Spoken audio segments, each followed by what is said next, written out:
গণপ্রজাতন্ত্রী বাংলাদেশ সরকারের প্রধানমন্ত্রী তারেক রহমানের সভাপতিত্বে অনুষ্ঠিত হয়েছে মন্ত্রিসভার প্রথম বৈঠক।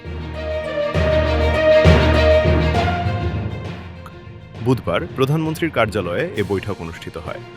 দায়িত্ব গ্রহণের পর এটিই ছিল তারেক রহমানের নেতৃত্বে মন্ত্রিসভার প্রথম আনুষ্ঠানিক বৈঠক।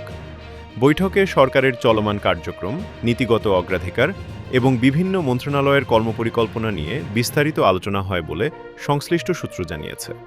পাশাপাশি দেশের প্রশাসনিক কার্যক্রমে গতি আনা এবং চলমান উন্নয়ন প্রকল্পগুলোর অগ্রগতি পর্যালোচনার বিষয়েও গুরুত্ব দেওয়া হয়।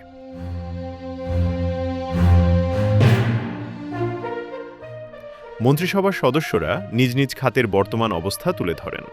প্রধানমন্ত্রী সমন্বয়ে জোরদার করে ঘোষিত কর্মসূচি বাস্তবায়নে সবাইকে একযোগে কাজ করার নির্দেশনা দেন। উল্লেখ্য, বৈঠক শেষে আনুষ্ঠানিক ব্রিফিংয়ের মাধ্যমে গুরুত্বপূর্ণ সিদ্ধান্তসমূহ জানানো হতে পারে বলে জানা গেছে।